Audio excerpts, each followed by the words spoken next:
governo brasileiro comemorou o encontro com as principais lideranças mundiais no Rio de Janeiro, mas uma das bandeiras brasileiras no evento, a taxação dos super ricos, gera divergências. Rodrigo Viga. A taxação dos super ricos, uma bandeira levantada pelo Brasil durante a presidência do G20 e que inclusive aparece no documento final da cúpula do G20, realizada aqui no Rio de Janeiro, é um tema que divide bastante opiniões.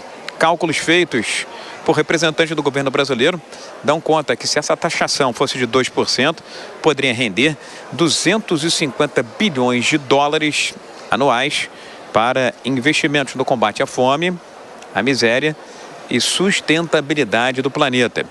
Uma corretora, a Warren Investimentos, fez um cálculo olhando apenas para o Brasil. Se essa taxação chegasse a 12% para aqueles que têm 1 milhão ou mais reais, isso renderia quase 45 bilhões de reais para essas iniciativas sociais e de preservação do meio ambiente. No entanto, a leitura de muitos especialistas é que essa é uma medida boa, porém de difícil implementação. Inclusive, poderia esbarrar em leis e legislações internas dos países. Mais do que isso, poderia gerar uma espécie de fuga de capitais por parte daqueles investidores que não queriam pagar ou não gostariam de ser pedagiados nas nações que fizessem a taxação das superfortunas. Vitor Reis, CEO da Mede Mais, coloca um elemento adicional nessa discussão: o fenômeno Donald Trump, futuro presidente dos Estados Unidos, a partir de 2025.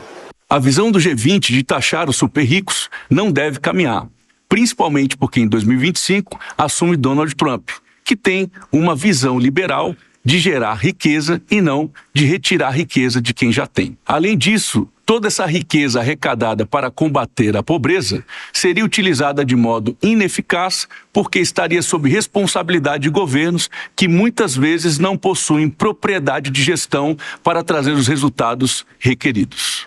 A criação de uma aliança global contra a fome e a taxação dos super ricos foram defesas feitas desde o início por representantes do governo brasileiro.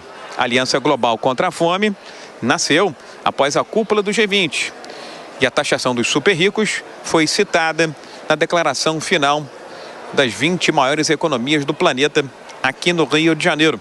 Para o ministro da Secretaria da Presidência da República, Márcio Macedo, esses são sinais de que o Brasil foi bem sucedido e saiu vitorioso do encontro. O enfrentamento da pobreza com adesão de mais de 70 países já, a Aliança Global contra a Fome, o cardápio de políticas públicas do governo brasileiro em relação ao enfrentamento à fome e à pobreza foi disponibilizado e os países estão estudando, estão pesquisando e adaptando as suas realidades.